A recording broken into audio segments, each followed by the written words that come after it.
السلام علیکم ناظرین، میرا نام ہے سعدیہ اور آپ دیکھ رہے ہیں سٹوریز ود سعدیہ۔ پیش خدمت ہوں دیوتا کی ایپیسوڈ نمبر 105 لے کر۔ امید کرتی ہوں کہ اپنی فیورٹ کہانی کو سن کر آپ کو کافی مزہ آ رہا ہوگا۔ جو میرے چینل پر ابھی آئے ہیں اور اس ویڈیو پر ہیں، دیوتا کی باقی اقساط کو سننے کے لیے ڈسکرپشن میں موجود پلے لسٹ کے لنک پر کلک کیجیے۔ تمام اقساط آپ وہاں پر سن سکیں گے۔ اور اس سے پہلے کہ میں اپنی اس قسط کا آغاز کروں، درخواست یہی ہے کہ ویڈیو کو لائک لازمی سے کر دیجیے گا اور کمنٹ باکس میں لازمی سے بتائیے گا کہ آپ کو میرا انداز بیان کیسا لگ رہا ہے۔ اس کے علاوہ آپ اپنے دوستوں کے ساتھ اس کو شیئر بھی کیجیے گا۔ آئیے آغاز کرتے ہیں۔ ہائے آفت کی پرکالہ، تو تم نے مجھے پہچان لیا تھا۔ ہم انسان ہوا سے ہمسا رکھتے ہیں، کیا تم چھٹی حس کی مالک ہو؟ بہروپ کے پیچھے اصل روپ کو پہچان لیتی ہو؟ میری جان، تمہاری ذہانت کی حد کیا ہے؟ تم محض اس لیے دشمنوں کے ساتھ ہو گئی تھی کہ ان کے ساتھ مجھے تلاش کرنا چاہتی تھی۔ میں مل گیا تو تم نے چالاک دشمنوں سے زیادہ چالاکی دکھائی، انہیں آگے بھگا کر پیچھے میرے پاس چلی آئیں۔ تمہاری محبت اور وفاداری دے کر انسانوں کو شرم آئے گی۔ آؤ، میرے دل کی دھڑکنوں سے لگ جاؤ۔ وہ اچھل کر میرے بازوؤں میں آ گئی، میرے سینے سے لگ گئی۔ میں دیوانہ وار اسے چومنے لگا۔ رسونتی نے ہنستے ہوئے کہا، تمہارا اور سامی کا جوڑا فنٹاسٹک ہے۔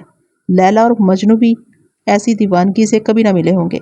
میں ایک صوفے پر بیٹھ گیا، مسکرا کر سامی کو سہلاتا رہا، پیار کرتا رہا۔ رسونتی نے کہا، بھئی ہم بھی پیار کے حقدار ہیں، ہم سے بھی باتیں کرو۔ ہاں بولو، میں سن رہا ہوں۔ وہ بولی، بہت دیر سے میرے ذہن میں یہ سوال کل بلا رہا ہے کہ ہم اپنی مملکت کا نام کیا رکھیں گے۔ میں نے مسکرا کر کہا، ہمارا ملک مثالی ہوگا، لوگ وہاں آنے کے لیے ترسیں گے، مگر ہماری اجازت کے بغیر اس کی سرحد میں قدم نہیں رکھ سکیں گے۔ ہمارے ملک کا نام ہوگا سوچ نگر۔ فرہاد اور رسونتی کا سوچ نگر۔ رسونتی نے خوش ہو کر کہا، ہائے سوچ نگر، بڑا خوبصورت نام ہے، ہماری صلاحیتوں کے عین مطابق ہے۔ فرہاد، آج ہی اپنی اس مملکت کے نام کا اعلان کر دو، بڑا مزہ آئے گا۔ دنیا کے سارے اخبارات دھماکہ خیز خبریں شائع کریں گے۔ میں نے مسکرا کر کہا، ہاں، میں بین الاقوامی سطح پر پریس کانفرنس منعقد کرنے والا ہوں۔ آج ہی رات اس کانفرنس کے بعد تم ملکہ معظمہ کہلاؤ گی۔ وہ شرمیلے لہجے میں بولی، اور تم؟ میں صرف ملکہ کا مالک بن کر رہوں گا، میرے لیے تمہارے حسن و شباب کی مملکت کافی ہے۔ وہ چپ رہی، یقیناً شرما رہی ہوگی، حسن و شباب کی مملکت کے مفہوم کو دور تک سمجھ رہی ہوگی۔ میں نے پوچھا، کیا سوچ رہی ہو؟ سوچ رہی ہوں ہمارا سپنا کب پورا ہوگا۔ میں دیکھ رہی ہوں کہ ہمارے راستے میں ایسی رکاوٹیں پیدا ہو جاتی ہیں جو ہمارے لیے بالکل غیر متوقع ہوتی ہیں۔ ہمارے دشمن شیطان کے چیلے ہیں۔ پتہ نہیں ہماری لا علمی میں کیسی شیطانی چالیں چل رہے ہوں گے جن کا علم ہمیں بعد میں ہوگا۔ درست کہتی ہو، صرف سپر ماسٹر کو چھوڑ کر ہم نے بڑی بڑی شخصیتوں کے لہجوں کو ریکارڈ کیا، بڑی بڑی معلومات حاصل کر رہے ہیں۔ اس کے باوجود وہ گونگے جاسوس میرے لیے مصیبت بن گئے تھے۔ ابھی مجھے ذرا سکون ہے، مگر اطمینان نہیں ہے، کسی وقت بھی کوئی نئی مصیبت کھڑی ہو سکتی ہے۔ فرہاد، تمہیں معلوم کرنا چاہیے تھا کہ وہ گونگے جاسوس کس ملک نے بھیجے تھے۔ ان گونگوں سے معلومات حاصل نہ ہوئی، وہ سب کرائے کے قاتل تھے، خود نہیں جانتے تھے کہ انہیں کس نے بھاری معاوضہ دے کر اس کام پر لگایا تھا۔ بہرحال اس کی سزا ہم تمام دشمنوں کو دیں گے تاکہ وہ آئندہ ہمارے خلاف کوئی قدم اٹھانے کی جرات نہ کریں۔ رسونتی نے کہا، وہ گونگے دشمن اگر تمہیں پہچان لیتے تو بے دریغ گولی مار دیتے۔ اس قتل کی سازش کی سزا یہ ہے کہ ہر ملک کا ایک دشمن موت کا مزہ چکھے۔ میں اپنے دیش میں کسی ایک اہم شخص کو ہلاک کرنے جا رہی ہوں۔ میں بھی اس مشن پر روانہ ہو رہا ہوں۔ ہم پھر ملیں گے۔ میں تھائی لینڈ کے انٹیلیجنس کے ڈائریکٹر جنرل کے پاس پہنچ گیا، اسے مخاطب کیا، ہیلو آفیسر، 1 گھنٹہ پورا ہو گیا۔ میں نے کہا تھا کہ ان گونگے جاسوسوں کو میری تلاش سے باز رکھو، مگر تمہاری انتظامیہ نے بے حسی کا ثبوت دیا ہے۔ وہ گونگے مجھے قتل کرنا چاہتے تھے، اس کے بدلے تمہارے ملک کی کس اہم شخصیت کو مرنا چاہیے مجھے بتا دو۔ اس نے پریشان ہو کر التجا آمیز لہجے میں کہا، فرہاد صاحب، ہم نے ان گونگوں کو گرفتار کرنے کے تمام ذرائع استعمال کیے، مگر وہ ہاتھ نہیں آئے۔ ابھی اطلاع ملی ہے کہ میوزیم والی سڑک پر ایک جیپ کار کے پاس 6 مسلح افراد کی لاشیں پائی گئی ہیں۔ میں سمجھ رہا تھا کہ وہی لوگ آپ کے دشمن تھے، آپ نے انہیں مار ڈالا ہے۔ تم ٹھیک سمجھ رہے ہو، اب تمہاری باری ہے۔ نہیں، وہ سہم کر کرسی سے اٹھ گیا۔ میں نے اسے بٹھا دیا، وہ پھر اٹھ گیا۔ آپ پہلے میری بات سن لیں، میرا کوئی قصور نہیں ہے، میں حکم کا بندہ ہوں. اوپر سے آرڈر آیا تھا کہ گونگے جاسوسوں کو گرفتار نہ کیا جائے. فرحاد کو یہ تاثر دیا جائے کہ ہم بڑی جافشانی سے ان گونگوں کو تلاش کر رہے ہیں اور وہ ہاتھ نہیں آ رہے ہیں. اچھا تو اوپر سے آرڈر آیا تھا. کون ہے وہ آرڈر دینے والا؟ اس نے نام اور عہدہ بتایا. میں نے کہا اسے فون پر رابطہ قائم کرو. یہ کہنا کہ فرحاد ایک 5 اسٹار ہوٹل کے کمرہ نمبر 10 میں ہے. وہ میک اپ میں ہے لیکن اس بلی کی وجہ سے پہچانا جا سکتا ہے. وہ بلی اس کے ساتھ ہے. اس نے میرے حکم کی تعمیل کی. فون پر رابطہ قائم ہوتے ہی میری بات دہرائی. دوسری طرف سے کہا گیا اپنے سادہ لباس والوں کو حکم دو کہ اس پر کڑی نظر رکھیں تا حکم ثانی اسے چھیڑا نہ جائے. رسیور رکھ دیا گیا. میں حکم دینے والے کے دماغ میں پہنچ گیا. وہ اعلیٰ افسر کا پی اے تھا. ایک کاغذ پر اپنے افسر کا نام لکھنے لگا. وہ تحریر کے ذریعے 5 اسٹار ہوٹل میں فرحاد کی موجودگی کی رپورٹ بھیج رہا تھا. پی اے کو سختی سے تاکید کی گئی تھی کہ وہ اعلیٰ افسر کے سامنے نہ آئے. کوئی بھی تحریری رپورٹ گونگے چپڑاسی کو دے دو. چپڑاسی اس رپورٹ کو بڑے صاحب کے پاس پہنچائے گا. چپڑاسی وہ رپورٹ لے کر دوسرے کمرے میں جاتا تھا. ایک انٹر لنک فون کے کریڈل پر دستک دیتا تھا. اس کے بعد اس کے بڑے صاحب کے دفتر کا دروازہ کھل جاتا تھا. اس دروازے سے صرف چپڑاسی ہی داخل ہو سکتا تھا. اسی احتیاطی تدبیر کے مطابق صاحب کے پی اے نے وہ رپورٹ چپڑاسی کے حوالے کی. پھر میں اس کے اعصاب پر سوار ہو کر دبے قدموں دوسرے کمرے میں پہنچا. اس وقت چپڑاسی نے ٹیلی فون کے کریڈل پر دستک دینے کے بعد ریسیور رکھ دیا تھا اور دفتر کے دروازے کی طرف بڑھ رہا تھا. تھوڑی دیر بعد دروازہ ذرا سا کھلا. بڑے صاحب ہاتھ بڑھا کر وہ رپورٹ لینا چاہتے تھے. میں نے چپڑاسی کی کمر پر ایک لات ماری.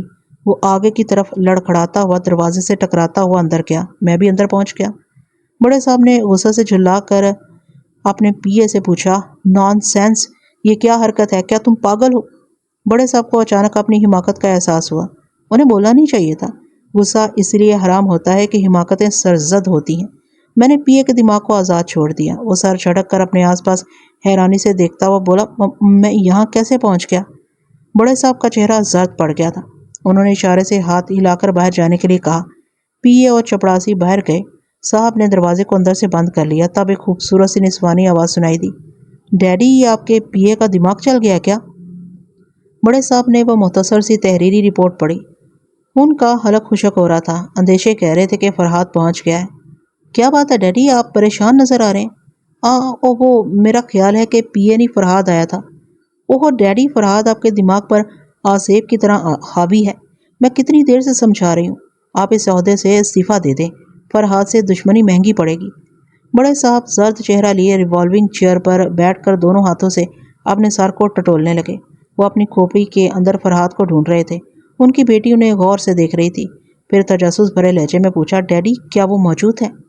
وہ اپنے دل کو تسلی دینے کے انداز میں بولے نہیں میرا وہم تھا. مجھے معلوم کرنا چاہیے کہ پی اے سے ایسی حرکت سرزد کیوں ہوئی. لڑکی نے کہا وہ بہت زیادہ پیتا ہے. یقیناً نشے میں ہوگا. نہیں اسے خود علم نہیں تھا کہ وہ یہاں تک کیسے پہنچ گیا. اوہ ڈیڈی جیسے بھی پہنچا ہو اگر فرحاد ہوتا تو آپ ابھی سکون سے نہ بیٹھے ہوتے. ہاں تم ٹھیک کہتی ہو. اس سکون سے اطمینان ہو رہا ہے کہ وہ نہیں ہے. وہ جذباتی انداز میں بولی. ہائے کیسا ہیرو بنا کہیں آرام سے بیٹھا ہے اور بڑے بڑے اقتدار والے کانٹوں کی کرسیوں پر کرا رہے ہیں. یہ کہہ کر وہ ہنسنے لگی. وہ ناراض ہو کر بولے کیا تم میرا مذاق اڑا رہی ہو؟ نہیں میں بڑی طاقتوں کا مذاق اڑا رہی ہوں. ہائے وہ کیا چیز ہے. میں آپ اس کے بارے میں سوچتی رہتی ہوں. اگر حساب لگایا جائے تو 100% لڑکیاں اس کے لیے پاگل ہوں گی. اس لیے تم چاہتی ہو کہ میں اسے دوستی کروں اور اسے داماد بنا لوں. آپ کیا بنائیں گے؟ وہ مجھے کہیں مل جائے تو میں ہی بنا کر لے آؤں گی. یہ کہہ کر وہ ہنسنے لگی. بڑے صاحب نے آنکھیں سکیڑ کر اپنی بیٹی لینا کو دیکھا. پھر کہا وہ 5 اسٹار ہوٹل کے کمرہ نمبر 10 میں ہے. کیا تم اسے ٹریپ کر سکو گی؟ سوری ڈیڈی میرا آپ سے شروع سے اختلاف رہا ہے. وہ میرا آئیڈیل ہے. میں اس سے ایک بار ملنے کے لیے اپنی جان بھی دے سکتی ہوں. مگر اس کی جان لینے کی بات ہو تو اس سے ایک بار بھی نہیں ملوں گی. میں نہیں جانتا کہ دنیا میں ایسی کتنی لڑکیاں ہیں جو محبوبہ بن کر ملنا چاہتی ہیں. موت بن کر ملنا تو اپنی محبت کو کچل دینا بہتر سمجھتی ہیں. یہ محبت کی انتہا ہے. کسی کو پا لینا ہی سب کچھ نہیں. کسی کے لیے خاموشی سے بہت کچھ کر گزرنا محبت کی معراج ہے. لینا کی باتوں نے مجھے خوش کر دیا.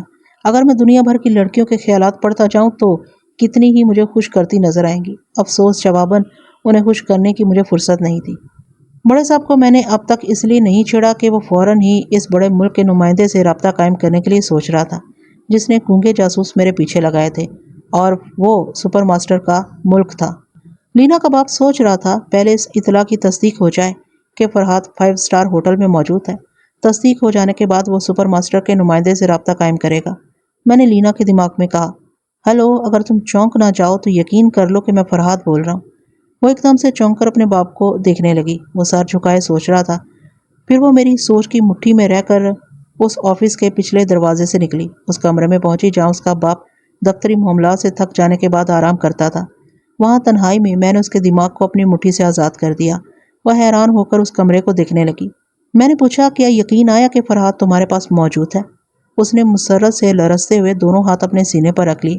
فرحات صاحب، مجھے یقین آ گیا، مگر اپنی خوش قسمتی پر یقین نہیں آ رہا ہے۔ آپ میرے پاس ہیں؟ ہائے، میں خوشی سے مر جاؤں گی۔ میں نے کہا، زیادہ خوشی اور زیادہ توقعات اکثر زیادہ دکھ پہنچاتے ہیں۔ میں دکھ مصیبت کو خاطر میں لانے والی لڑکی نہیں ہوں۔ آپ خواہ دشمن بن کر آئے ہوں، مگر آپ سے بات کر کے میری آرزو پوری ہو گئی۔ میں تمہارا نہیں، تمہارے باپ کا دشمن ہوں۔ میں نے اس کا کچھ نہیں بگاڑا، اس نے میرے قتل کا سامان کیا۔ تم بتاؤ کہ تمہارے باپ کے ساتھ کیا سلوک کیا جائے؟ وہ پریشان ہو کر بولی، میں ڈیڈی کو سمجھاتی رہتی ہوں کہ آپ کی مخالفت میں نہ رہیں، مگر وہ ایک بڑے ملک کے زیر اثر ہیں، وہ مجبور ہیں۔ ہاں، وہ دشمنی پر مجبور ہیں، میں دشمنوں سے انتقام لینے پر مجبور ہوں۔ میں التجا کرتی ہوں، اس بار انہیں معاف کر دو۔ میں انہیں مجبور کر دوں گی کہ وہ اپنے عہدے سے استعفیٰ دے دیں۔ لینا، کسی کے خیالات اچھے ہوں یا برے، مجھ سے چھپے نہیں رہ سکتے۔ میں جانتا ہوں تم جان دینے کی حد تک مجھے چاہتی ہو۔ وہ خوشی سے کھل گئی۔ میں نے کہا، میں یہ بھی جانتا ہوں کہ تمہارا باپ سپر ماسٹر کا وفادار ہے، میری دشمنی سے باز نہیں آئے گا۔ تمہارے مجبور کرنے سے وہ تھائی لینڈ کے سرکاری عہدے کو چھوڑ دے گا، مگر سپر ماسٹر کو نہیں چھوڑے گا، اور میں اسے نہیں چھوڑوں گا۔ لینا کا خوشی سے کھلا ہوا چہرہ مرجھانے لگا۔ میں نے کہا، لیکن میں تمہاری خاطر اپنے فیصلے میں کچھ گنجائش پیدا کر سکتا ہوں۔ وہ پھر گلاب ہو گئی۔ اس نے خوش ہو کر کہا، سچ؟ ہاں، تم میری حمایت میں اپنے باپ سے لڑتی ہو۔ تم نے 5 اسٹار ہوٹل جانے سے محض اس لیے انکار کیا کہ تمہارے ذریعے میرے دشمنوں کو مجھ پر جال پھینکنے کا موقع مل جاتا، حالانکہ تمہارا دل مجھ سے ملنے کے لیے تڑپ رہا ہے۔ اس کا دل جذبوں کی ہلچل سے دھڑکنے لگا، آنکھوں میں خمار اتر آیا۔ وہ ایک ہائے کے ساتھ بولی، آپ تو دل میں اتر کر جذبوں کو بھی پڑھ لیتے ہیں۔ ہاں، مگر ابھی جذبوں کی نہیں، تمہارے باپ سے انتقام لینے کی بات ہو رہی ہے۔ آپ ڈیڈی کو ایک بار معاف کر دیں، یہ میری پہلی التجا ہے۔ دوسری التجا یہ ہے کہ مجھے ایک بار ملنے کا موقع دیں۔ میں تمہاری چاہت کے جذبات دیکھتے ہوئے تمہارے باپ کو زندہ چھوڑ سکتا ہوں۔ وہ دشمن زندہ رہے گا تو میں دشمن کی بیٹی سے نہیں ملوں گا۔ دو میں سے کوئی ایک بات پسند کرو، اپنے باپ کی زندگی یا مجھ سے ملاقات۔ یہ شرط نہیں، ظلم ہے۔ میں ڈیڈی کو بہت چاہتی ہوں اور آپ کی پرستش کرتی ہوں۔ فار گاڈ سیک، آپ مجھے آزمائش میں نہ ڈالیں۔ میں تمہیں سوچنے اور فیصلہ کرنے کی مہلت دے رہا ہوں۔ مجھے فرصت ملے گی تو میں پھر کسی وقت تم سے رابطہ قائم کروں گا۔ اس وقت تک تمہارا باپ زندہ رہے گا۔ جاتے جاتے یہ سمجھا دوں کہ اپنے باپ کے سامنے یہاں میرے آنے اور جانے کا ذکر نہ کرنا۔ اب میں جا رہا ہوں۔ میں وہاں سے چلا آیا۔ شاید اس نے مجھے پکارا ہوگا اور مایوس ہوئی ہوگی۔ میں نے سپر ماسٹر کے ملک کے اس نمائندے کو مخاطب کیا جو مذاکرات کے آخری دور میں شریک ہوا تھا۔ اس نے چونک کر پوچھا، آپ فرحات صاحب ہیں؟ ہاں، میں تمہارے سپر ماسٹر کا باپ ہوں۔ میرا چیلنج اس کے پاس پہنچاؤ، اس سے کہنا کہ اس کے 6 گونگے کرائے کے قاتلوں کو ٹیلی پیتھی کے جراثیم نے چاٹ لیا ہے۔ کرائے کے پلے مر جائیں تو سپر ماسٹر کو غم نہیں ہوگا۔ میں ٹھیک 20 منٹ کے بعد اسے زبردست صدمہ پہنچاؤں گا۔ وہ تیار رہے۔ تم گھڑی دیکھ لو۔ میری گھڑی میں دن کے 11:30 بجے تھے۔ میں نے ماسک مین کے ملک کے نمائندہ سے کہا، سنو، وہ گونگے جاسوس سپر ماسٹر نے بھیجے تھے اور تمہارا ماسک مین مجھ پر خوخار کتے چھوڑنے والا تھا۔ میں اس کی عبرت ناک سزا دوں گا۔ اپنی گھڑی کا وقت دیکھو اور ماسک مین کو سزا کا وقت سنا دو۔ آپ سے ٹھیک 35 منٹ کے بعد میں اس کے ملک کے اہم سیاستدان مائیکل وسکی کو قتل کر دوں گا۔ اس مرنے والے کے لیے جو حفاظتی اقدامات کر سکتے ہو کر لو، دیٹس آل۔ اس کے بعد میں نے دوسرے بڑے ممالک کے نمائندوں کو باری باری مخاطب کر کے کہا، 45 منٹ کے اندر 2 بڑے ممالک ناقابل برداشت صدمات سے دوچار ہوں گے۔ اس کے بعد تمام برسر اقتدار لوگوں کو عقل آ جائے گی کہ فرحات اور اسوندی کے خلاف اقدامات کا مطلب اپنی اپنی موت کو دعوت دینا ہے۔ میں نے آج رات بینکاک کے وقت کے مطابق 9 بجے یہ دعوت دی ہے کہ جو ملک ہماری علیحدہ مملکت کو تسلیم کرنا چاہتا ہے وہ تھائی لینڈ کے ڈائریکٹر جنرل کے ذریعے مجھ سے رابطہ قائم کرے۔ میں اس ملک کو دوست بناؤں گا۔ دوسری بات یہ ہے کہ آج شام 6 بجے میں بینکاک میں ایک پریس کانفرنس طلب کر رہا ہوں۔ جس ملک کے صحافی بطور رپورٹر اس کانفرنس میں شریک نہیں ہوں گے اور جو ملک میری پریس کانفرنس کی تفصیلی رپورٹ شائع کرنے کے لیے اپنے اخبارات پر پابندیاں عائد کرے گا، اس ملک کو صبح تک ناقابل برداشت نقصانات اٹھانا پڑیں گے۔ That's all. پریس کانفرنس کا اعلان کرنے کے بعد میں نے تھائی لینڈ کے نشر و اشاعت کے ایک اعلیٰ افسر کو مخاطب کیا۔ اسے حکم دیا کہ وہ آج شام 6 بجے بینکاک میں بین الاقوامی پریس کانفرنس کے انتظامات کریں۔ کسی ملک کو کانفرنس میں شرکت کی دعوت دینا ضروری نہیں ہے، تمام ممالک سے صحافی رپورٹر خود ہی آئیں گے۔ یہ حکم دینے کے بعد میں نے گھڑی دیکھی، مجھے اپنے پہلے چیلنج پر عمل کرنے کے لیے صرف 15 منٹ رہ گئے تھے۔ بحر اوقیانوس کی گہرائی میں کئی کروڑ ڈالر کی لاگت سے تیار کی ہوئی آبدوز رواں دواں تھی۔ میں اس آبدوز کے کیپٹن فوکس ہاکر کے پاس پہنچ گیا۔ وہ کنٹرول روم میں مشینوں کے درمیان کھڑا ہوا کافی پی رہا تھا۔ مشینوں کو آپریٹ کرنے والے ماہرین اپنے کاموں میں مصروف تھے۔ ایک آلہ بتا رہا تھا کہ وہ سمندر کے کتنی گہرائی میں ہے۔ ایک مشین کے اوپر بڑے سے اسکرین پر سمندر کا وہ اندرونی حصہ نظر آ رہا تھا جہاں سے وہ آبدوز گزر رہی تھی۔ آبدوز کے نیچے بہت دور کائی بھری جھاڑیاں اور پتھریلی چٹانوں کے پہاڑ نظر آ رہے تھے۔ میں نے کیپٹن کی سوچ میں کہا، گولے بارود کے ذخائر کو چیک کرنا چاہیے۔ کیپٹن نے ایک آپریٹر کو حکم دیا، رابرٹ سے کہو کہ اسلحہ خانہ کے درجہ حرارت کو چیک کرے۔ آپریٹر نے حکم کی تعمیل کی۔ رابرٹ سے رابطہ قائم کیا۔ میں رابرٹ کے پاس پہنچ گیا۔ وہ آبدوز کے آخری سرے میں ایک آلے کو دیکھ کر جواب دے رہا تھا۔ پھر اس نے اپنے ماتحت سے باتیں کی۔ میں نے اس کے ماتحت کو بھی ذہن میں نوٹ کر لیا۔ اب اپنے چیلنج کو پورا کرنے کے لیے صرف 5 منٹ رہ گئے تھے۔ اس 5 منٹ میں میں نے رابرٹ کو غافل بنایا، اس کے ماتحت کو انجن روم کے پاس بھیجا۔ اس کی ٹوپی کے اندر ایک ہینڈ گرنیڈ رکھا ہوا تھا۔ دوسرا ہینڈ گرنیڈ ایک چھوٹے سے تولیے میں تھا، جیسے وہ آبدوز کی لانڈری میں تولیے دھلوانے جا رہا ہو۔ 4 منٹ گزر گئے۔ 5ویں منٹ میں انجن روم کی طرف سے زبردست دھماکہ ہوا۔ آبدوز کے ایک سرے سے دوسرے سرے تک ہلچل سی مچ گئی۔ وہ لوگ دھماکے کی وجہ معلوم کرنا چاہتے تھے کہ اسی وقت دوسرا دھماکہ ہوا۔ کیپٹن ٹرانسمیٹر کے پاس کھڑا چیخ رہا تھا۔ سمندر کی سطح پر بحری جہاز 707 سے رابطہ قائم کرنے کے بعد بتا رہا تھا کہ آبدوز میں اچانک دھماکے ہو رہے ہیں۔ دوسری طرف ایک مشین کے پاس ایک شخص چیخ کر کہہ رہا تھا کہ انجن کے پرخچے اڑ گئے، آبدوز طے میں بیٹھ رہی ہے، یہاں پانی تیزی سے بھرتا جا رہا ہے، ہم ڈوب رہے ہیں۔ میں رابرٹ کو لے کر رابطہ قائم کرنے والی ان مشینوں کے پاس پہنچ گیا۔ رابرٹ نے ایک ہینڈ گرنیڈ کی سیفٹی پن نکالی، پھر اسے مشینوں کے درمیان کیپٹن کی طرف اچھال دیا۔ دوسرے لمحے وہاں بھی دھماکہ ہوا۔ میں رابرٹ کے دماغ سے نکل آیا۔ اب وہاں کسی کا دماغ مجھے پناہ دینے کے قابل نہیں رہا تھا۔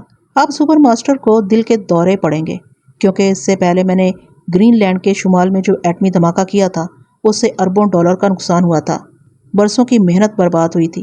اس ملک کے عظیم سائنسدان مارے گئے تھے اور ایٹمی تجربات کے سلسلے میں وہ بڑا ملک بہت پیچھے رہ گیا تھا۔ دوسرا دھماکہ آبدوز کا تھا۔ اس کے بعد یقیناً سپر ماسٹر کی کمر ٹوٹ جائے گی۔ ابھی میرے پاس اس کی جھکی ہوئی کمر دیکھنے کا وقت نہیں تھا۔ میں ماسک مین کے ملک کے بہت بڑے سیاستدان مائیکل وسکی کے پاس پہنچ گیا۔ ایک بہت بڑی عمارت میں سخت پہرا تھا۔ کسی کو وہاں چھوٹا سا اسلحہ لے جانے کی بھی اجازت نہیں تھی۔ ڈر تھا کہ اسلحہ رکھنے والا کوئی بھی آفیسر ٹیلی پیتھی کا شکار ہو کر مائیکل وسکی کو قتل کر سکتا ہے۔ اس عمارت کے ایک کمرے میں حکومت کے کئی ذمہ دار افسران تھے۔ انہوں نے مائیکل وسکی کو ایک کرسی پر بٹھا کر اس کے دونوں ہاتھ پاؤں باندھ دیے تھے تاکہ میں ٹیلی پیتھی کے ذریعے مائیکل کو اس جگہ سے ہلا نہ سکوں اور اسے اوپری منزل سے کود کر خودکشی کے لیے مجبور نہ کر سکوں۔ تمام افسران باری باری مجھے پکار رہے تھے، التجا کر رہے تھے کہ میں مائیکل وسکی کو ہلاک نہ کروں۔ اس اہم شخصیت کو چھیڑنے سے پہلے ذرا ان لوگوں سے باتیں کر لوں۔ میں نے گھڑی دیکھی۔ انہوں نے ایسے انتظامات کر رکھے تھے کہ میں مقررہ وقت پر اسے ہلاک نہیں کر سکتا تھا، لہٰذا ان سے باتیں کر کے ذرا وقت ضائع کر کے اپنے چیلنج پر عمل کرنے کا راستہ ڈھونڈنا پڑا۔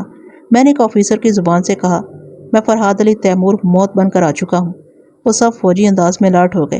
ایک فوجی نے کہا، یو ہائنس فرحاد علی تیمور، ہم آپ کی علیحدہ مملکت کو تسلیم کرتے ہوئے فوجی سیلیوٹ ادا کرتے ہیں۔ تمام لوگ ایک قطار میں کھڑے ہو گئے۔ وہ فوجی سلام پیش کرنا چاہتے تھے۔ میں نے اس آفیسر کو لڑکھڑانے پر مجبور کیا۔ وہ فرش پر گرتے گرتے سنبھل گیا۔ میں نے کہا، تمہارے ماسک مین کے بھیجے ہوئے کتے مجھے نوچ لیتے تو آج تم جشن مناتے۔ میں دوستی کا ہاتھ قبول کرتا ہوں، دشمنوں کا مجبور سلام قبول نہیں کرتا۔ بڑے بڑے حکمراں ایسی سیاسی غلطیوں کو نظر انداز کر کے مصلحت اندیشی سے کام لیتے ہیں، بگڑے ہوئے دشمنوں کو دوست بنا کر اپنے مفادات حاصل کرتے ہیں۔ آپ ایک عظیم حکمراں ہیں، میں نے سخت لہجے میں کہا، میں اپنی تعریف سننا نہیں چاہتا۔ مجھے تم جیسوں کی غلطیوں کو نظر انداز کرنے کی عادت نہیں ہے۔ میرا سخت قانون تم لوگوں کو ہمیشہ یاد رہے گا کہ میں معافی کی گنجائش نہیں رکھتا ہوں۔ تم سب کی بہتری اسی میں ہے کہ مائیکل وسکی کو خود گولی مار دو، اور اس کی موت اٹل ہے۔ تھوڑی دیر بعد تمہیں یہ اطلاع بھی ملے گی کہ سپر ماسٹر کی وہ آبدوز جو بحر اوقیانوس میں تھی اسے میں نے تباہ کر دیا ہے۔ وہ سب سہمی ہوئی نظروں سے اس آفیسر کو دیکھ رہے تھے جس کی زبان سے میں بول رہا تھا۔ گویا وہ لوگ اس افسر کی صورت میں نادیدہ فرحات کو دیکھ رہے تھے۔ انہیں اس بات کی خوشی ہو سکتی تھی کہ میں نے ان کے دشمن سپر ماسٹر کی کمر توڑ دی، لیکن ایک اہم سیاسی شخصیت کی ہونے والی موت ان کی بھی کمر توڑنے والی تھی۔ آخر میں مائیکل وسکی نے کہا، یور ہائنس فرحاد علی تیمور، مجھے ایک دن مرنا ہے۔ آپ کی ضد بتا رہی ہے کہ وہ آج ہی کا دن ہے۔ آفیسر، میرے ہاتھ پاؤں کھول دو، تم میں سے کوئی مجھے بچا نہیں سکتا۔ میں ہز ہائنس کی مرضی کے مطابق جان دے دوں گا۔ وہ لوگ ہچکچانے لگا، مگر میں جس آفیسر کے دماغ میں تھا اس نے آگے بڑھ کر مائیکل وسکی کے ہاتھ پاؤں کھول دیے۔ وہ آزاد ہو کر بولا، یور ہائنس، ٹیلیپیتھی اور ملکی سیاست میں زمین آسمان کا فرق ہے۔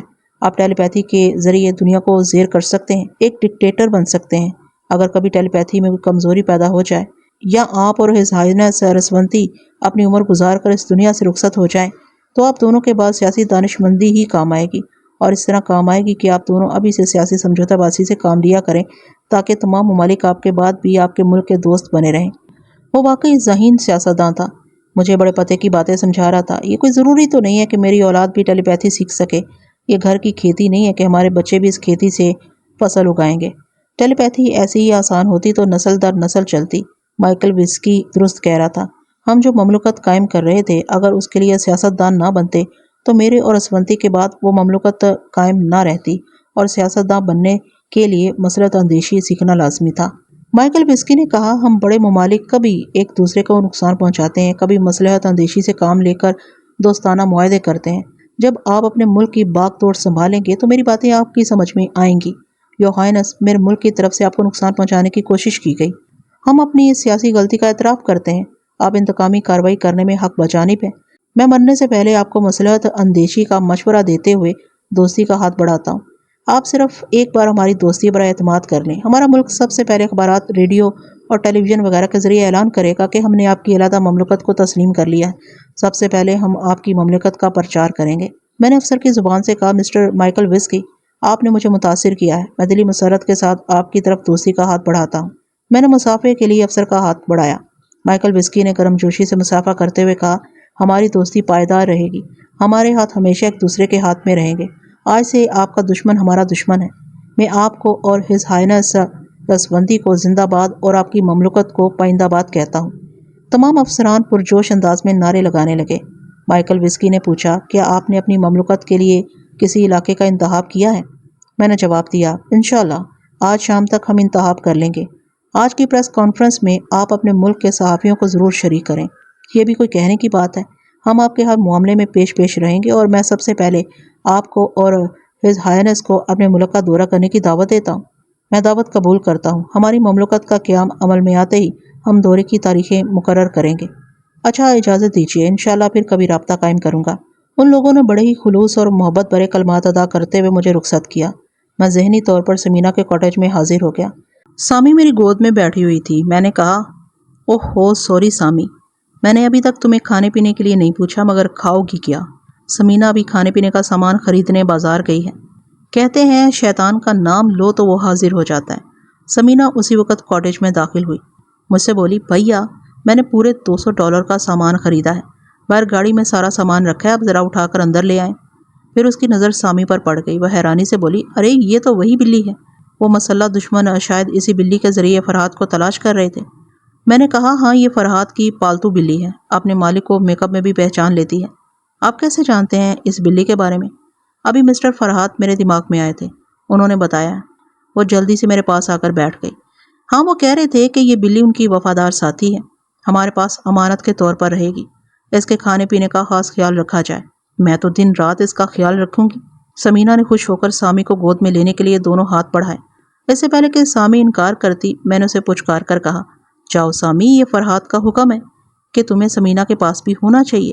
وہ اس کی گود میں چلی گئی۔ اس نے کہا، ہائے سامی، کتنا پیارا نام ہے۔ اب آپ جائیے، گاڑی سے سامان لے آئیے۔ میں سامان اٹھانے کا کام نہیں کرتا، ڈرائیور کو $1 دے تو وہ لے آئے گا۔ بھیا آپ تو سدا کے کام چور ہیں۔ وہ بڑبڑاتی ہوئی سامی کو اٹھا کر باہر جانے لگی۔ میں نے کہا، ٹھہرو، فرحات نے کہا ہے کہ سامی کو گھر سے باہر نہیں جانا چاہیے، ورنہ طاق میں رہنے والے دشمن سمجھ لیں گے کہ فرحات نے ہمارے کاٹیج کو اپنی پناہ کا بنایا ہے۔ وہ سر ہلا کر بولی، ہاں یہ سوچنے کی بات ہے، اس بلی کو باہر نہیں جانا چاہیے، لعنت ہے دشمنوں پر۔ وہ سامی کو میرے پاس چھوڑ کر باہر چلی گئی۔ میں نے رسمندی کو مخاطب کیا، اسے خوشخبری سنائی کہ ماسک مین کے حکمران نے ہماری علیحدہ مملکت کو تسلیم کر لیا ہے۔ میں نے مائیکل وسکی سے ہونے والی باتیں تفصیل سے بتائیں۔ وہ خوش ہو کر بولی، آج کا دن یادگار بن کر رہے گا۔ میں نے کہا، دن سے زیادہ آج کی رات اہم ہے۔ ابھی دوسرے ممالک گھٹنے ٹیکنے والے ہیں۔ آج کی رات کل ہمارے لیے نئی مملکت کا آفتاب طلوع کرے گی۔ رسونتی نے کہا، مریم جغرافیہ کی ایک کتاب پڑھ رہی ہے، وہ شام تک کوئی اچھا مشورہ دے سکے گی۔ ٹھیک ہے، آج رات 8 بجے ہم اپنی اپنی جگہ دنیا کا نقشہ لے کر بیٹھیں گے اور کسی علاقہ کا انتخاب کریں گے۔ فرحات بسونتی شکایت کر رہی تھی کہ تم اسے بھول گئے، اسے ذرا باتیں کر لو۔ بھائی اسے سمجھاؤ، فرصت ملے گی تو باتیں ہی باتیں ہوں گی۔ تم دیکھ رہی ہو کہ میں صبح سے کتنے محاذوں پر جا رہا ہوں۔ ابھی یہ سلسلہ ختم نہیں ہوا ہے۔ اب میں ذرا سپر ماسٹر کی پریشانیاں دیکھنے جا رہا ہوں۔ رسونتی سے رخصت ہو کر پہلے میں نے شارلوک کو دیکھا۔ وہ بینی اور رومانہ جغرافیائی معلومات حاصل کرنے کے لیے مختلف کتابیں پڑھ رہے تھے۔ میں نے ان سے کہا، آج رات 8 بجے ہم اپنی اپنی جگہ نقشہ لے کر بیٹھیں گے اور تمام کی متفقہ رائے سے ہم ایک علاقے کا انتخاب کریں گے۔ وہاں ممی بھی بیٹھی ہوئی تھی، وہ مجھے دعائیں دے رہی تھیں۔ وہاں سب ہی خوش نظر آ رہے تھے، ایک نئی مملکت کے سلسلے میں دلچسپ بحث کر رہے تھے۔ میں مسکراتے ہوئے ان لوگوں سے رخصت ہو کر جونیئر سپر ماسٹر کے پاس پہنچا۔ وہ میز پر جھکا ہوا ایک فائل کا مطالعہ کر رہا تھا۔ معلوم ہوا کہ کچھ دیر پہلے وہ فائل سپر ماسٹر نے بھیجا تھا۔ اس فائل میں آبدوز کی تباہی کا ذکر تھا۔ اس تباہی کے پیش نظر نئے احکامات جاری کیے گئے تھے۔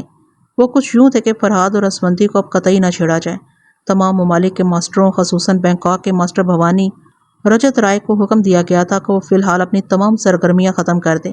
وہ ٹیلی پیتھی جاننے والے 1000 پردوں کے پیچھے پہنچ جاتے ہیں، لہٰذا اب یہ سمجھنا نادانی ہے کہ وہ دونوں ہماری کسی خفیہ چال کو نہیں سمجھ سکیں گے۔ دو ناقابل برداشت نقصانات اٹھانے کے بعد سپر ماسٹر میں اتنی سخت نہیں رہی تھی کہ وہ مزید کوئی نقصان برداشت کر سکتا۔ اس نے حکم دیا کہ اس کے ملک کے پریس رپورٹر بینکاک میں فرحاد علی تیمور کی پریس کانفرنس میں شرکت کریں اور 9 بجے تھائی لینڈ کے انٹیلیجنس کے ڈائریکٹر جنرل کے ذریعے فرحاد اور رسونتی کی نئی مملکت کو تسلیم کیا جائے اور اپنے ملک کی طرف سے ہر طرح کی امداد کی پیشکش کی جائے۔ کوشش یہ ہونا چاہیے کہ فرحاد پچھلی دشمنی کو بھول کر ہماری دوستی پر اعتماد کر لے۔ میں نے خوش ہو کر ایک زوردار ہنگڑائی لی۔ ہر طرف کامیابی میرے قدم چوم رہی تھی۔ سامی نے کہا، میاؤ۔ میں نے اسے سہلاتے ہوئے کہا، اچھا تو تم مجھے مبارکباد دے رہی ہو۔ سامی میری جان، میں بہت عرصے تک زندگی کی دھوپ میں چلتا رہا۔ میرا کوئی گھر نہیں تھا جس کے دروازے پر میری کوئی چاہنے والی انتظار کرتی ہو۔ اب میرا ایک ملک ہوگا اور وہاں ایسا عالی شان محل ہوگا جس کے ایک دروازے پر رسونتی میرا انتظار کرے گی، دوسرے دروازے پر رومانہ خوش آمدید کہے گی، تیسرے دروازے پر سونیا۔ ایک دم سے اپنی غلطی کا احساس ہوا کہ میں نے اپنی مصروفیات میں سونیا کو بھلا دیا ہے۔ اس دوران کئی بار سوچا کہ اسے رابطہ قائم کروں، اس کی اور جمی یعنی کہ بایونک مین کی خیریت دریافت کروں، لیکن کسی کی خیریت پوچھنے کی رسم فرصت میں ہی ادا کی جاتی ہے۔ اب میرے سامنے ایک نئی مملکت کے مسائل تھے، آئندہ بھی فرصت پانے کی امید نہیں تھی، لہٰذا میں نے اسی وقت سونیا سے ملنے کا تھوڑا سا وقت نکال لیا۔ سونیا اور جمی پیرس کے خوبصورت شہر میں تھے، لیکن ایک چھوٹے سے کاٹیج میں قیدی کی حیثیت سے زندگی گزار رہے تھے۔ بڑا افسوس ہوا۔ سونیا نے خود ہی یہ کہہ کر مجھ سے کنارہ کشی اختیار کی تھی کہ جب تک جمی صحت یاب نہیں ہوگا وہ میری کسی مہم میں شریک نہیں ہوگی۔ اس کے اس فیصلے کے پیش نظر میں اپنی موجودہ مہم سے فارغ ہو کر ہی اسے رابطہ قائم کر سکتا تھا۔ بہرحال جب میں سونیا کے پاس پہنچا تو وہ کچن میں تھی اور جمی کے لیے چکن سوپ تیار کر رہی تھی۔ میں نے اسے مخاطب کرنے سے پہلے چپ چاپ اس کے ذہن کو خریدنا شروع کیا۔ پتہ چلا کہ جن دنوں جمی کراچی کے ایک اسپتال میں زیر علاج تھا، ان دنوں سپر ماسٹر کی طرف سے حکم دیا گیا تھا کہ جمی کو پیرس کے سب سے بڑے اسپتال میں پہنچایا جائے اور اس کے علاج پر خصوصی توجہ دی جائے۔ جمی نے تنہا پیرس جانے سے انکار کیا۔ وہ سونیا کو چھوڑنا نہیں چاہتا تھا اور اس طرح بات کھل گئی کہ وہ سونیا پر 1000 جان سے عاشق ہے، اور یہ عشق سپر ماسٹر کے مفاد کے خلاف تھا، کیونکہ جمی اس طرح سونیا کے ناطے سے فرحاد کا دوست بن جاتا۔ جمی کو بایونک مین بنانے کے سلسلہ میں کثیر رقم خرچ کی گئی تھی، ورنہ سپر ماسٹر اسے ختم ہی کر دیتا، لہٰذا مصلحتاً سونیا کو اس کے ساتھ پیرس بھیج دیا گیا۔ اس مصلحت اندیشی کے پیچھے کیسی چالیں تھیں یہ ابھی میں نہیں جانتا تھا۔ ہاں یہ سمجھ سکتا تھا کہ جمی کا عشق ختم کرنے کے لیے سونیا کو قتل کیا جا سکتا تھا۔ سپر ماسٹر کے سازشی منصوبے جو بھی رہے ہوں، وہ سب آبدوز کی تباہی سے پہلے تھے۔ اب وہ سونیا اور جمی کے خلاف بھی کوئی قدم اٹھانے کی جرات نہیں کر سکتا۔ سونیا چکن سوپ ایک پیالے میں انڈیل کر پھر وہ پیالہ چمچہ لے کر کچن سے باہر آئی، کاٹیج کی ایک خوبصورت خوابگاہ میں داخل ہوئی۔ جمی آنکھیں بند کیے بستر پر لیٹا ہوا تھا، اس کے سر اور بازو پر پٹیاں بندھی ہوئی تھیں۔ سونیا بستر کے پاس پہنچ کر رک گئی، فرتے محبت سے اسے دیکھنے لگی، کیونکہ جمی صورت اور سراپے کے اعتبار سے مکمل فرحاد تھا۔ سونیا ایسا ہی فرحات چاہتی تھی جو اس کے ساتھ گھر کی چار دیواری میں رہے، اس کا اور صرف اس کا رہے۔ وہ بیمار ہو تو وہ راتیں جاگ جا کر اس کی خدمت کرے، اس کی دوا اور خوراک کا خیال رکھے۔ اب اس کی یہ آرزو پوری ہو رہی تھی۔ فرحات اس کی خدمات حاصل کرنے کے لیے بیمار پڑا تھا۔ پتہ نہیں یہ عورتیں کیوں چاہتی ہیں کہ مرد اپاہج ہو یا دائمی مریض ہو یا پھر کسی نہ کسی طرح بیوی کی توجہ اور خدمات کا محتاج رہے۔ اس نے چکن سوپ کے پیالے کو بستر کے سائڈ ٹیبل پر رکھ دیا، پھر اس کے پاس بیٹھ کر بڑے پیار سے اس کا سر سہلانے لگی۔ جیمی نے آنکھ کھول کر دیکھا، اسے دیکھ کر مسکرایا، دونوں ہاتھ بڑھا کر اسے بازوؤں کے حلقہ میں لے لیا۔ سونیا، تم نہ ہوتی تو میں کب کا مٹی میں مل چکا ہوتا۔ یہ نئی زندگی صرف تمہارے نام ہے۔ یہ کہتے ہی اس نے سونیا کو اپنے قریب کھینچ لیا، اس کے چہرے کو اپنے چہرے پر جھکا لیا۔ میرا دل صدمے سے ڈوبنے لگا، ایسے جیسے میرے سینے میں دیکھا خنجر پیوست ہو گیا ہو۔ میں سوچ بھی نہیں سکتا تھا کہ وہ جیمی کی قربت میں اتنی دور تک بہک جائے گی۔ بہک جانے کی بات میں نے غلط کہہ دی، اس لیے کہ وہ نادان نہیں تھی۔ اس نے پورے دل و جان سے جیمی کو قبول کیا تھا۔ میں دیکھ رہا تھا کہ وہ مجھ سے دور ہو گئی ہے۔ اس کی سوچ بتا رہی تھی کہ وہ فرحات کی آغوش میں ہے۔ فرحات کے سینے پر اس کا سینہ دھڑک رہا تھا اور فرحات کے بوسہ پر اس کے ہونٹ پھڑک رہے تھے۔ وہاں اس کے جذبات کی نگری میں ہی میں تھا اور یہاں میں سونیا کی ذات سے خالی ہو چکا تھا۔ میں نے خیال خانی ختم کر دی۔ سمینا کے کاٹیج میں واپس آ کے میرا سر دکھ رہا تھا، میرا دل دکھ رہا تھا۔ میں نے ناکامی کا منہ نہیں دیکھا، کبھی کسی خواہش کی تکمیل سے محروم نہیں رہا۔ آج زندگی میں پہلی بار سونیا جیسی عزیز ہستی سے محروم ہو گیا تھا۔ وہ زندہ تھی مگر میرے لیے مر چکی تھی، اور دل اس کی موت اور اس کی محرومیت کو تسلیم نہیں کر رہا تھا۔ ہر خواہش کی تکمیل نے میرے دل کو عادتاً بگاڑ دیا تھا، اس لیے یقین نہیں آ رہا تھا کہ سونیا نے میری جگہ کسی اور کو دے دی ہے۔ دنیا کی کوئی جگہ کسی کے بغیر خالی نہیں رہتی۔ ہم مرنے کے بعد جو جگہ چھوڑ جاتے ہیں وہاں کوئی دوسرا آ جاتا ہے، اور انسان کے دل سے بھی کوئی جاتا ہے تو دوسرا پیار کرنے والا آ جاتا ہے۔ میرے دماغ نے سوال کیا، فرحات تم سونیا کیسے گئے؟ میں نے جواب دیا، میری طویل جدائی نے مجھے اس کے دل سے نکال دیا۔ یہ غلط ہے، میرے دماغ نے سمجھایا۔ طویل جدائی کے باوجود عورت اپنے مرد کی جگہ کسی کو نہیں دیتی۔ اگر عورت کو صرف اتنا یقین دلا دیا جائے کہ اس کا مرد صرف اس کا ہے اور وہ دوسری عورتوں کی جوانیوں میں اپنی عورت کو نہیں بھلائے گا۔ سونیا کو مایوس کرنے والے، سونیا کے اعتماد کو قتل کرنے والے تم ہو۔ میں نے بستر پر گر کر آنکھیں بند کر لی۔ تب میری چھٹی حص نے بتایا کہ میرے اندر رسونتی بول رہی ہے۔ جب میں پہچان گیا تو وہ بولی، ہاں فرحات، اگر میں غلط کہہ رہی ہوں تو جواب دو۔ سونیا تمہاری خاطر جان دینے کے لیے تیار رہتی تھی، اسے مایوس اور بددل کس نے کیا؟ میں نے شکست خوردہ انداز میں کہا، میں نے کہا میں اس قابل نہیں ہوں کہ کسی سے ساری زندگی ساتھ نبھانے کا وعدہ کر سکوں۔ وعدہ کیا تو وہ بھی کبھی پورا نہ ہوگا، تم چاہو تو ضرور پورا ہوگا۔ میرے چاہنے سے میرے حالات میرے دشمن نہیں بدل سکتے۔ تم کیا سمجھتی ہو؟ کیا میں شرافت سے ایک جگہ گھر بنا کر زندگی گزاروں تو یہ بڑی بڑی خطرناک تنظیمیں میری شرافت کا یقین کر لیں گی؟ یہ تنظیمیں کبھی مجھے چین سے نہیں بیٹھنے دیں گی۔ ہم اور تم اپنے نئے ملک میں سکون سے رہ سکیں گے۔ اب تو بڑے بڑے ممالک ہم سے خوفزدہ ہیں، وہ دوست بن کر رہیں گے، دشمنی کی جرات نہیں کریں گے۔ رسونتی، یہ تمہاری نادان سوچ ہے کہ خوفزدہ رہنے والے ہماری جیسی ہستیوں کو ہمیشہ اپنے سر پر مسلط رکھیں گے۔ اس نئی مملکت کا قیام اس لیے عمل میں آ رہا ہے کہ ہم اپنے لیے ایک زبردست محاذ بنا کر رکھیں، تمہارے رشتہ دار اور ہمارے دوسرے احباب محفوظ رہ سکیں، مگر وہاں میرا اور تمہارا پرسکون رہنا ممکن نہیں ہے۔ آئے دن نئے مسائل اور مصائب سامنے آئیں گے۔ فرحات، تم ابھی سے میرے دل میں اندیشے پیدا کر رہے ہو۔ تمہاری صلاحیتوں کے آگے تمام اندیشے پانی ہو جائیں گے۔ صرف ایک اندیشہ پتھر ہے، اور وہ یہ کہ جس طرح حالات نے مجھے سونیا سے دور رکھا، اسی طرح تم سے بھی مجھے دور لے جا سکتے ہیں۔ میں ٹیلی پیتھی کے سہارے تمام حالات سے گزر کر پھر تمہارے پاس پہنچ جاؤں گی۔ تم ٹیلی پیتھی کے سہارے تقدیر سے نہیں لڑ سکو گی۔ تم میرا دل دکھانے والی باتیں کر رہے ہو، اپنے تجربات بیان کر رہا ہوں۔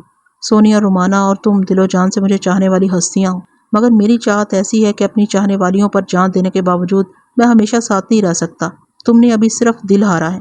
میری آغوش میں آ کر اپنی جوانی ہارنے سے پہلے اچھی طرح سوچ لو رسونتی کہ بعض اوقات تقدیر ٹیلی پیتھی کو ٹھوکروں میں اڑاتی ہے۔ خدا نہ کرے کہ کبھی تم بھی سونیا کی طرح مایوس ہو سکتی ہو۔ صاف کیوں نہیں کہتے کہ مجھ سے پیچھا چھڑانا چاہتے ہو؟ تم ٹیلی پیتھی کے ذریعے میرے چور خیالات پڑھ سکتی ہو۔ میں دل میں چور نہیں ہے۔ میں تمہیں اپنا بنانے کے لیے بڑی بڑی آزمائشوں سے گزر سکتا ہوں، جیسا کہ سونیا اور رومانہ کے ساتھ ہر آزمائش سے گزرتا آ رہا ہوں۔ میں تو تمہیں اچھی طرح سوچنے سمجھنے کی دعوت دے رہا ہوں۔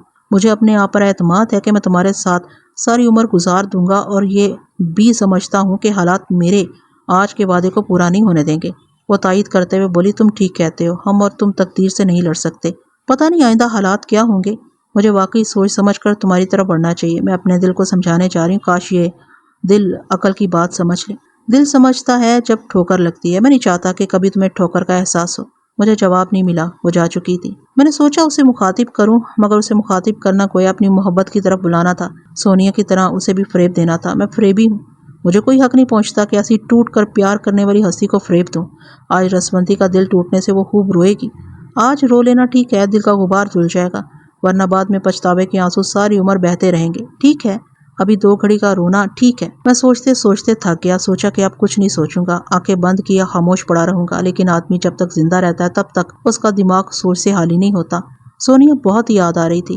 میرے دماغ نے سمجھایا کہ میں اس کی جدائی کو مردانہ وار برداشت کروں، اب اس کی خوشی میں خوش رہنا بہتر ہوگا۔ میں بہت دیر تک سوچتا رہا، اپنے اندر سونیا کی کمی سے لڑتا رہا۔ پھر میں نے سپر ماسٹر کے ایک نمائندے کو مخاطب کیا۔ ہیلو مسٹر، میں فرحاد بول رہا ہوں، میرا ضروری پیغام اپنے سپر ماسٹر تک پہنچاؤ۔ وہ بولا، یور ہائنس، میں سوچ ہی رہا تھا کہ کسی طرح آپ سے رابطہ قائم ہو جائے۔ میں آپ کو خوشخبری سنانا چاہتا ہوں، سپر ماسٹر نے آپ کی علیحدہ مملکت کو تسلیم کر لیا ہے۔ ہم آپ کے ملک کی ترقی اور خوشحالی کے لیے ہر طرح کی امداد دینے کے لیے تیار ہیں۔ میں نے کہا، میں اس قسم کی باتیں کرنے کے لیے وقت مقرر کر چکا ہوں۔ ابھی میرا ایک حکم نامہ سپر ماسٹر کے نام جاری کرو، وہ یہ کہ آدھے گھنٹے کے اندر جمی اور سونیا پر سے پہرا اٹھا دیا جائے اور پیرس کے معروف اور تجربے کار ڈاکٹر جمی کے علاج کے لیے مقرر کیے جائیں۔ اگر ان دونوں کی آئندہ نگرانی کی گئی اور جمی کے علاج میں ذرا بھی کوتاہی ہوئی تو تمہارے ملک کو تیسرا ناقابل برداشت نقصان پہنچے گا۔ چلو فوراً پہنچاؤ پیغام میرا۔ وہ حکم کی تعمیل کرتے ہوئے اپنے ملک کی وزارت خارجہ کے سیکرٹری سے رابطہ قائم کرنے لگا۔ رابطہ قائم ہوتے ہی میرا حکم سنا دیا گیا۔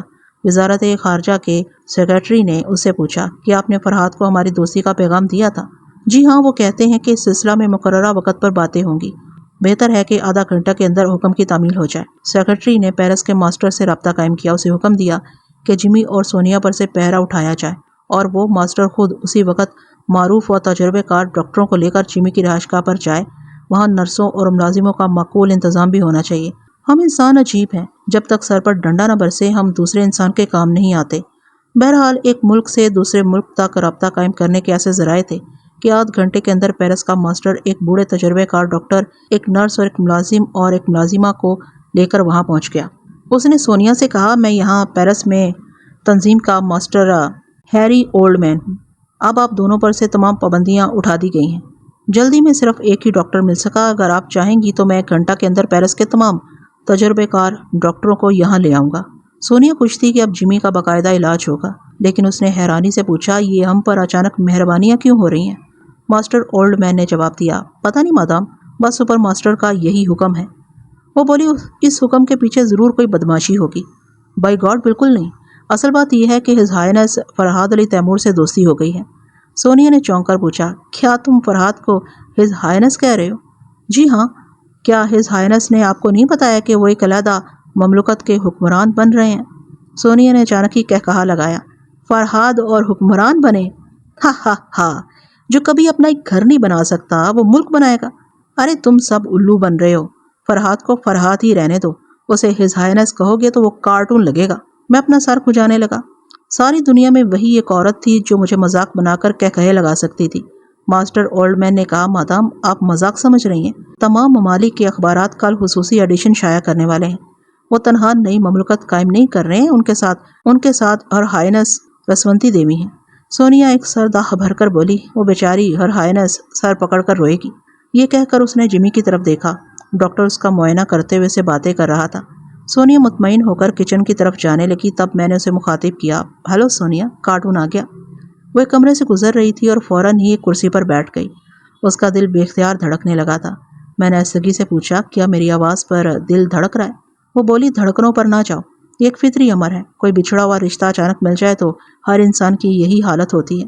یہ دھڑکنیں وقتی ہیں، ابھی قرار آ جائے گا۔ مجھے تمہارا شکریہ ادا کرنا چاہیے کہ تم نے میرے جمی کے علاج کے لیے سہولتیں فراہم کی ہیں۔ میرے سامنے تمہارے جمی کی حیثیت ثانوی ہے، میں نے تمہاری خوشیوں کے لیے سہولتیں فراہم کی ہیں۔ سونیا، ہمارا جسمانی رشتہ ختم ہوا ہے، دوستی اور محبت ختم نہیں ہو سکتی۔ اس نے آنکھیں بند کر لیں، بھی کرب سے کہا، ہاں میں آج بھی تمہارے لیے جان دے سکتی ہوں۔ جمی کو اپنا بنا کر یہ بات سمجھ میں آئی ہے کہ ہندو دھرم میں لوگ پتھر کو بھگوان بنا کر اس کے قدموں میں کیوں جھکتے ہیں، اس لیے کہ بھگوان دور دور رہتا ہے۔ جمی سدا میرے پاس رہے گا۔ سونیا، مجھے تمہاری جسمانی جدائی کا بہت دکھ ہے، ساتھ ہی اپنی غلطی کو بھی سمجھ رہا ہوں۔ اگر سمجھ رہے ہو تو میرا ایک مشورہ مان لو۔ ضرور مانوں گا، بولو۔ وہ بولی، تو تم کسی ایک جگہ ٹھہر جانے والے بندے نہیں، یہ بات رسونتی کو اچھی طرح ذہن نشین کرا دو۔ ورنہ وہ اپنا کوار پن تمہیں سونپنے کے بعد تمہاری زبردست پہرے دار بن جائے گی۔ اس وقت تمہارے دماغ پر اس کی حکمرانی تمہیں گراں گزرے گی کہ تم ایک عورت کی برتری اور اس کی روک ٹوک کو برداشت نہیں کرو گے۔ انجام کار تمہارے اور رسونتی کے درمیان زبردست دشمنی شروع ہوگی۔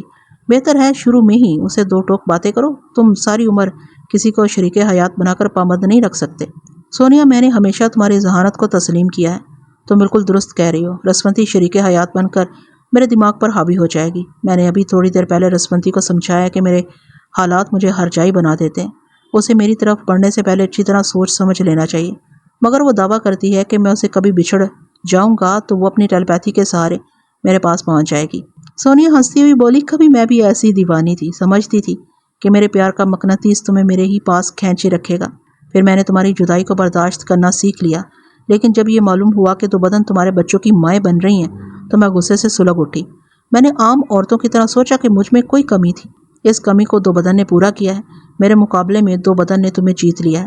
پھر بعد میں پتہ چلا کہ وہ بھی تمہیں جیت نہ سکی۔ میں نے ایک بدن کی موت کی خبر سنی۔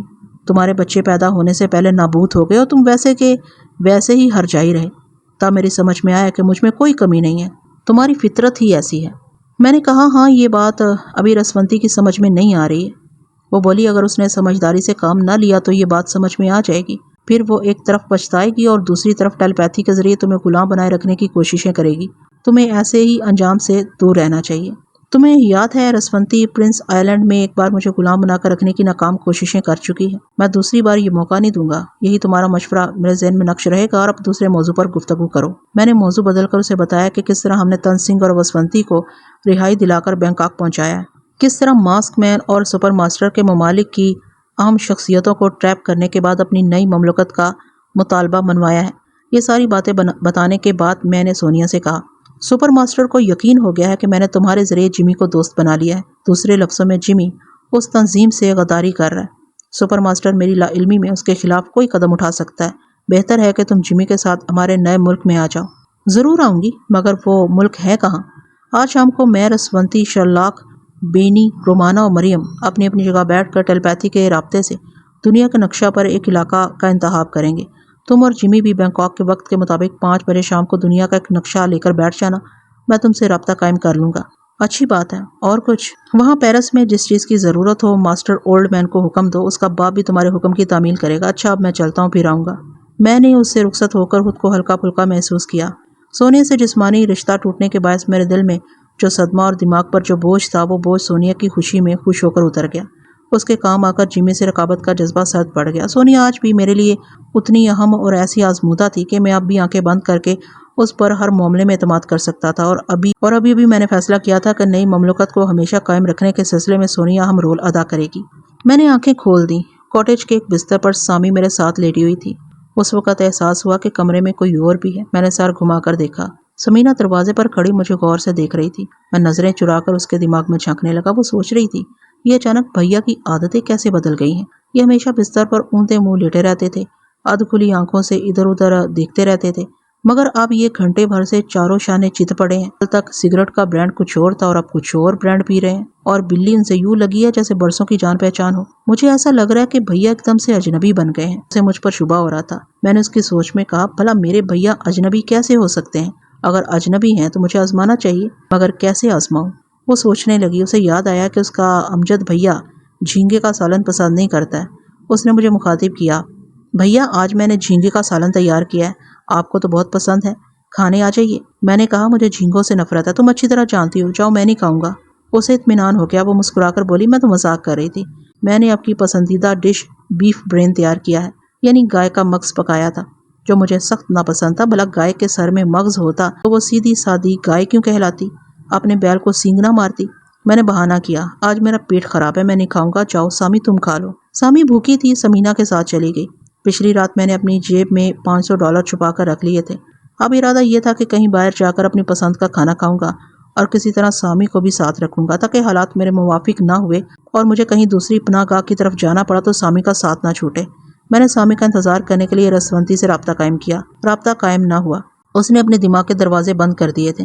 میں نے اسے دانشمندی سے غور کرنے کا مشورہ دیا تھا، وہ ناراض ہو گئی۔ ایسے وقت جبکہ ہم ساری دنیا کو چونکا دینے کے لیے ایک علیحدہ مملکت قائم کر رہے تھے، تو یہ ناراضگی اور آپس کے اختلافات نقصان دہ ثابت ہو سکتے تھے۔ رسونتی کی ناراضگی دور کرنا ضروری تھا۔ میں نے کچھ سوچ کر مریم کے دماغ میں جھانکنا شروع کیا، تب پتہ چلا کہ رسونتی رو رہی تھی۔ مریم اسے سمجھا رہی تھی، بیٹی بے شک تم کم عمر ہو، اس کم عمری میں تم فرحات کے سارے ایک نئی مملکت قائم کر رہی ہو، تمہیں بچوں کی طرح رونا نہیں بلکہ بوڑھوں کی طرح ہر مسئلے پر سنجیدگی سے غور کرنا چاہیے۔ وہ بولی، ممی میری سنجیدگی دل کے معاملے میں کام نہیں آ رہی ہے، میں کیا کروں؟ میں نے پہلی بار رسونتی کو انگریزی بولتے سنا، وہ اٹک اٹک کر بول رہی تھی مگر بولنا آ گیا تھا۔ مریم نے کہا، میرا مشورہ مانو، فرحات کو صرف ایک دوست سمجھو، ابھی تمہاری عمر ہی کیا ہے، جیون ساتھی بنانے کے لیے تمہیں فرحات سے زیادہ خوبرو اور باصلاحیت لوگ ملیں گے۔ میں اب کبھی شادی کے متعلق نہیں سوچوں گی۔ چلو نہ سوچنا، مگر موجودہ معاملات پر غور کرو۔ اگر تم نے ایک علیحدہ مملکت کے سلسلہ میں فرحات سے تعاون نہ کیا تو تمہارا نقصان زیادہ ہے۔ تمہارے باپ اور بہن کو کسی بھی ملک میں تحفظ حاصل نہ ہوگا، تم خود یہاں رنگون میں کب تک چھپی رہو گی؟ فرحات ایک عرصے سے آوارہ بھٹکتے رہنے کا عادی ہے، یہ تمہیں ماننا پڑے گا کہ وہ تمہارے اور تمہارے رشتہ داروں کے تحفظ کے لیے ایک نیا ملک وجود میں لا رہا ہے۔ میں مانتی ہوں ممی، وہ یہ سب کچھ میرے لیے ہی کر رہا ہے، اور اب سے پہلے بھی اس نے اتنے احسانات کیے ہیں کہ میں اس کے خلوص اور بے لوث محبت سے انکار نہیں کر سکتی۔ اس کا دل آئینے کی طرح صاف نہ ہوتا تو وہ مجھے صاف طور سے نہ سمجھاتا کہ وہ ہرجائی ہے۔ وہ مجھے اپنی طرف بڑھنے سے روک رہا ہے، اور جانے کیوں مجھے اپنی توہین کا احساس ہو رہا ہے۔ مریم نے کہا، تم عجیب لڑکی ہو، وہ تمہاری بھلائی چاہتا ہے اور تمہیں یہ سوچ کر توہین محسوس ہوتی ہے کہ وہ تمہیں اپنے قابل نہیں سمجھتا۔ تم پاگل ہو۔ ہاں، مجھے اس لیے رونا آ رہا ہے کہ میرا یہ پاگل پن دل سے نہیں جاتا، مجھے تھوڑا رو لینے دو، پھر میں اپنا دل پتھر کر لوں گی۔ فرحات سے صرف نئی مملکت کے معاملات کی حد تک دوستی رکھوں گی، اپنے ذاتی معاملات میں سے شریک نہیں کروں گی۔ مریم نے تائید کی، ہاں یہ دانائی کی باتیں ہیں، اپنے رشتہ داروں کی خاطر اسے دوست بنائے رکھو۔ میں وہاں سے واپس آ گیا۔ رسونتی میری طرف سے دل کو سخت کر لے تو بہتر ہی ہوگا۔ مجھے بھی عقل آ گئی تھی کہ رسونتی لاکھ حسین و دل نشین صحیح، مگر مجھے ہمیشہ اسے اپنے سر پر مسلط نہیں رکھنا چاہیے۔ صرف ایک دوسرے کے کام آنے والی دوستی ہی بھلی ہوگی، اس طرح ہمیں کبھی ایک دوسرے سے شکایت پیدا نہیں ہوگی۔ سامی کھانے پینے کے بعد میرے پاس آ گئی۔ میں نے اسے سہلاتے ہوئے کہا، میری جان، اچھا ہوا کہ تم جانور ہو، تم پر میرے ہرجائی پن کا اثر نہیں ہوگا، تم میرا ساتھ نہیں چھوڑو گی، اور اب میں بھی تمہیں تنہا چھوڑ کر نہیں جاؤں گا۔ میاؤ، جیسے اس نے تائید کی۔ میں نے اسے گود میں اٹھا کر سرگوشی میں کہا، اب میں آوارگی کے لیے باہر نکلوں گا، شام کے 5 بجے تک فرصت ہے، تم میرے ساتھ رہو گی۔ وہ میرے چہرے پر اپنا چہرہ رگڑنے لگی۔ میں نے آہستگی سے کہا، غور سے سنو، پہلے تم کاٹیج سے نکل کر اتنی دور چلی جانا کہ میں باہر نکلوں تو تم مجھ پر نظر رکھ سکو۔ ہم دور دور رہیں گے مگر ایک دوسرے کی نظروں میں رہیں گے۔ جب میں بائیں ہاتھ سے سر کھجاؤں تو تم میرے پاس آ جانا، اگر ناک کھجاؤں تو دور چلی جانا، ٹھیک ہے؟ وہ سمجھ گئی، میری گود سے اتر کر فرش پر پہنچ گئی۔ میں نے سر کے اشارے سے باہر جانے کے لیے کہا، وہ چلی گئی۔ میں نے لباس تبدیل کیا، جوتے پہنے، آئینہ دیکھا، کنگھی کی۔ سمینہ کچن میں مصروف تھی۔ میں باہر آ گیا۔ کھلی فضا میں آزادی کی سانس لینا نصیب ہو رہا تھا۔ میں نہیں جانتا تھا کہ اس آزادی کا انجام کیا ہوگا۔ پتہ نہیں بینکاک کے پر رونق شہر میں کتنے ہنگامے میرا انتظار کر رہے تھے۔ میں اپنی مسلسل روپوشی سے تنگ آ چکا تھا، اس لیے سوچا جو ہوگا دیکھا جائے گا۔ میں نے کاٹیج کے احاطے سے نکل کر دیکھا، دور، بہت دور سامی کھڑی میری جانب دیکھ رہی تھی۔ میں آگے بڑھا تو وہ اسی سمت آگے بڑھنے لگی۔ چند گز کا فاصلہ طے کرنے کے بعد وہ پلٹ کر دیکھ لیا کرتی تھی۔ وہ ایک صاف ستھرا علاقہ تھا، دور دور پر کاٹیج بنے ہوئے تھے۔ وہاں کتنے مکانوں میں گھریلو صنعتیں قائم کی گئی تھیں، مرد عورتیں کام کرتے ہوئے نظر آ رہے تھے۔ ایک جگہ ایک عورت نے، دوسری جگہ 2 مردوں نے مجھے امجد کے نام سے مخاطب کیا۔ ان کی مقامی زبان میرے پلے نہیں پڑی۔ میں دور ہی سے ہاتھ ہلاتا ہوا یوں تیز رفتاری سے گزر گیا جیسے جلدی میں کہیں جا رہا ہوں۔ تقریباً آدھ میل کا فاصلہ پیدل طے کرنے کے بعد ایک پختہ کشادہ سڑک نظر آئی۔ سامی وہاں ٹھہر گئی تھی۔ مجھے بھی ایک جگہ رکنا پڑا کیونکہ ایک نوجوان سانولی سی لڑکی نے میرا راستہ روک لیا تھا۔ وہ مسکراتی ہوئی مجھ سے اپنی زبان میں کچھ کہہ رہی تھی۔ میں الجھن میں پڑ گیا کہ کیا سمجھوں اور کیا جواب دوں، لہٰذا میں اس سے کترا کر آگے بڑھنے لگا۔ اس نے میری آستین پکڑ لی، ناراض ہو کر کچھ کہنے لگی۔ عجیب مصیبت تھی، اتنا سمجھ میں آیا کہ وہ اور امجد ایک دوسرے کو اتنی بے تکلفی سے پہچانتے ہیں کہ وہ امجد کی آستین تک پہنچ جاتی ہے۔ پتہ نہیں امجد کہاں تک پہنچا ہوگا۔ وہ بے تکان بولے جا رہی تھی۔ میں نے کہا، ہمیں انگریزی بولنا چاہیے۔ وہ چپ ہو کر سوالیہ نظروں سے تکنے لگی۔ میں نے پوچھا، کیا تم میری بات سمجھ نہیں رہی ہو؟ وہ پھر اپنی زبان میں شروع ہو گئی۔ میں نے بایاں ہاتھ اٹھا کر سر کھجایا۔ سامی دوڑتی ہوئی چلی آئی۔ میں نے کہا، سامی، میں اس لڑکی سے پیچھا چھڑانا چاہتا ہوں، ذرا اسے ڈراؤ تو۔ یہ سنتے ہی اس نے گھرا کر لڑکی پر چھلانگ لگائی۔ وہ چیخ کر اپنا بازو سہلاتی ہوئی بھاگی۔ سامی نے بازو پر پنجہ مارا تھا۔ تھوڑی دور بھاگنے کے بعد لڑکی نے پلٹ کر دیکھا۔ سامی پھر گھراتی ہوئی دوڑی۔ وہ پھر چیختی ہوئی بھاگنے لگی۔ میں نے سامی کو آواز دی، واپس آ جاؤ، بہت ہو چکا۔ سامی پلٹ کر آنے لگی۔ پختہ کشادہ سڑک پر گاڑیاں گزر رہی تھیں۔ میں حالی ٹیکسی کا انتظار کرنے لگا۔